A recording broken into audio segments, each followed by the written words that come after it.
الرحمن الرحیم۔ السلام علیکم ناظرین، میں قاضی بلال ہوں اور آپ میرا یوٹیوب چینل دیکھ رہے ہیں۔ اس وقت آدھے سے زیادہ بلکہ کہیں تو پورا ملک جو ہے نا وہ سیلاب کی زد میں ہے، اور کوئی علاقہ ایسا نہیں بچا جہاں پانی نہ ہو، اور پانی بھی ایسا خوفناک کہ 65 سالہ تاریخ میں کہتے ہیں اتنا بڑا سیلاب کبھی نہیں آیا، اور سیلاب بھی ایسا خوفناک ہے کہ اس نے پورے کے پورے دیہات ملیامیٹ کر دی ہیں۔ اب اس میں 2-3 ٹیکنیکل چیزیں ہیں جس کو سمجھنے کی ضرورت ہے۔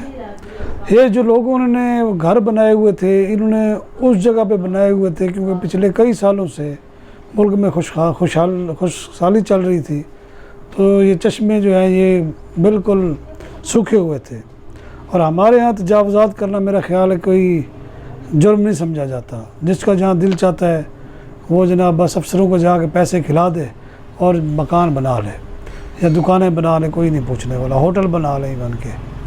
اب جو سوات میں ٹریجڈی ہوئی ہے اس میں جو زیادہ تر وہی ہوٹل اڑے ہیں جو غیر قانونی طور پر بنے ہوئے تھے، یہ وہاں کے مقامی لوگوں کا کہنا ہے، اور اس کی وجہ سے یعنی کہ انہوں نے پانی کا جو بہاؤ تھا اس کے اوپر ہوٹل بنا لیے تھے۔ بہت سارے لوگ ہوتے ہیں، ان سے پوچھنے والا بھی کوئی نہیں ہوتا۔ تو یہ قدرتی آفت تھی، ان کے نقصان پر بھی ہمیں دکھ ہے، اور اس کے علاوہ جو ریسکیو ہمارا سسٹم تھا نا وہ انتہائی سلو ہے ابھی تک۔ وہ جو جس طرح ہم دیکھتے ہیں نا یورپ وغیرہ میں جب کوئی سیلاب یا ایسی آفت آ جاتی ہے تو منٹوں سیکنڈوں میں وہاں لوگ پہنچتے ہیں، وہاں جو سرکاری عملہ ہے یا دوسرے لوگ پہنچتے ہیں، تو اس طرح کا یہاں کوئی نظر نہیں آیا۔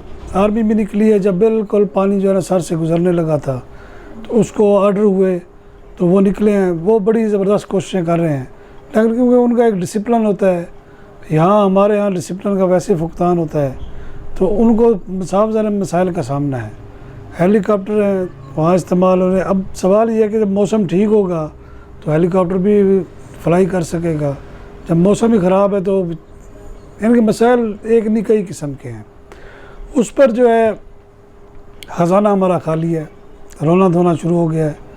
یعنی کہ بلوچستان میں جا کے وزیر اعظم صاحب نے جو ہے نا کل 10 ارب روپے کا اعلان کیا ہے، اب وہ ان کو کب ملیں گے کب؟ یعنی بلوچستان کا تو بالکل جو ہے نا وہ سارا کا سارا سسٹم بھی تباہ ہو چکا ہے، یعنی کہ سڑکیں پل ہر چیز ختم ہو چکی ہے، اور اس کے جو چمن افغانستان سے ہمارے سامان آتا تھا وہ بالکل سٹرک ہو گیا، کیونکہ وہ چمن جو پل ہے وہ کہتے ہیں وہ ٹوٹ گیا ہے۔ اب پل بنتے آپ کو پتہ ہے سالوں سال لگتے ہیں، یعنی کہ ایک المیہ انسانی المیہ ہے، اس پر جتنا دکھ کیا جائے کم ہے۔ ایران UAE وغیرہ انہوں نے وزیر اعظم صاحب کو نہ صرف فون کیے بلکہ امداد کی بھی یقین دہانی کرائی ہے۔ صرف نہیں کی تو مودی جو ہے وہ جو سمجھا جاتا تھا، الزام بھی تھا کہ وہ جناب نواز شریف وغیرہ کا بڑا کلوز فرینڈ ہے، اس نے ابھی تک کوئی فون کر کے ہمدردی کے ایک لفظ بھی نہیں کہا۔ جس کی پلیتی جو ہے یا پلیدگی جو ہے وہ ظاہر ہوتی ہے کہ وہ واقعی مسلمانوں کا دشمن ہے، اور وہاں نسل کشی جو مسلمانوں کر رہا ہے وہ جان بوجھ کے کر رہا ہے، یعنی کہ اس پہ پارٹی کا دباؤ نہیں ہے، وہ خود ہی جو ہے نا ایک قسم کا فسادی قسم کا بندہ ہے۔ اس نے ابھی تک ایک لفظ بھی نہ ہمدردی کا کہا ہے، نہ شہباز شریف اس نے فون کیا ہے، نہ کرے فون، ہمیں اس کی ضرورت بھی نہیں ہے، جس کا اللہ اسے ایسے کافروں کی ضرورت بھی نہیں ہے۔ اب ہم آتے ہیں سیاست کی طرف۔ یہاں بھی ایک سیاست ہو رہی ہے، ایک صاف ظاہر ہے۔ اب جو سرکاری میڈیا ہے یا ٹوٹلی پرائیویٹ میڈیا ہے، یہ تو کسی نہ کسی پارٹی کے ہاتھوں بکا ہوا ہے۔ صحافی نہیں بکے ہوئے ہیں، صحافی کو انہوں نے بالکل وہ ہاتھ پاؤں باندھ کر پھینکا ہوا ہے، انہوں نے مالکان کو خریدا ہوا ہے سب نے۔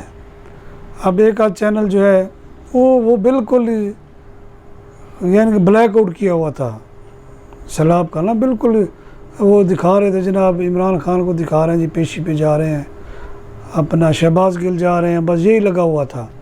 یہ سوشل میڈیا نے جو ہے ان کی آنکھیں کھولی، اب یہ پورا دن وہی دکھاتے رہتے ہیں۔ اب ہو کیا رہا ہے کہ جناب اس سوشل میڈیا کی جو پاور ہے وہ میرا خیال ہے کہ اب یہ جو نیشنل چینل ہیں ان کو بھی وہ لے ڈوبے ہیں۔ اب آپ یہ دیکھیں کہ سندھ میں اقتال پور صاحب ہیں، وہ جو کہ بہنوئی ہے زرداری صاحب کے، انہیں شرم بھی نہیں آتی، اتنے بڑے لوگ ہیں، وہ 50-50 روپے بانٹ رہا ہو غریبوں میں صرف ویڈیو بنوانے کے لیے. اس پہ اتنی لان تان ہوئی، لیکن کیونکہ وہ سردار ہیں ان کو پرواہ نہیں ہے عزت بیزتی کی، ان کا کوئی مسئلہ نہیں ہے.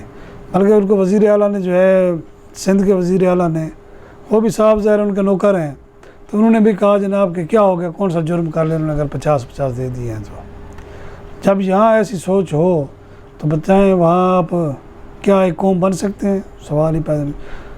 1947 سے آج تک جو ایک لکیر چلی آ رہی ہے وڈیروں کی، صنعت کاروں کی اور عام لوگوں کی، وہ ابھی تک اسی طرح چل رہی ہے. اب آتے ہیں امدادی سرگرمی کی طرف. امدادی سرگرمیاں نجی لوگ یعنی کہ پرائیویٹ جو سمجھ لیں جماعت اسلامی کے ہو گئے اور جماعت الدعوہ پر انہوں نے پابندی لگائی ہوئی ہے، ورنہ ان کا بہت بڑا نیٹ ورک تھا، ان کے نہ ہونے سے بڑا نقصان ہو رہا ہے. اس کے علاوہ جناب جو کراچی کے خاص طور پر جو لوگ ہیں وہ بڑی مدد کر رہے ہیں اور ان کو داد دینی چاہیے. اس کے علاوہ لاہور سے بھی، بڑے شہروں سے بھی جو صنعت کار ہیں انہوں نے بھی اپنے دروازے کھولے ہیں، جو ایک خوشائند بات ہے. اس سے یہ ظاہر ہوتا ہے کہ یہ قوم ابھی زندہ ہے. سیاسی صورتحال یہ ہے کہ ابھی نواز شریف صاحب کے بارے میں یہ کہا جا رہا ہے کہ وہ شہباز شریف سے ناراض ہیں، مفتاح اسماعیل سے ناراض ہیں. ایک بڑا چینل جو کہ سمجھا جاتا ہے کہ نواز شریف کا بغل بچہ ہے، اس نے کئی دفعہ یہ خبریں چلائی ہیں کہ نواز شریف شہباز شریف ناراض ہیں. اب وہ شیخ رشید کی بات ثابت ہو رہی ہے کہ نون میں سے شین نکل گیا ہے. اب شین جو ہے نا وہ سامنے آ چکا ہے. اب نون جو ہے وہاں بیٹھا دھاڑے مار رہا ہے، یعنی کہ زخمی شیر بنا ہوا ہے. دوسری جانب عمران خان نے کہا ہے کہ تو جنگوں میں بھی جو ہے وہ جلسے ہوتے ہیں. خان صاحب آپ کے جلسے جو ہے نا اب اگر اسی طرح آپ کرتے رہے تو لوگ بھی تنگ آ گئے ہیں. آپ کے جلسوں میں کوئی نئی بات ہوتی نہیں ہے. اگر آپ چاہتے ہیں کہ آپ الیکشن چاہتے ہیں تو فوری طور پر اپنی 2 اسمبلیاں توڑ دیں، پھر نیا الیکشن خود بخود ہو جائے گا. اجازت چاہوں گا. اللہ حافظ.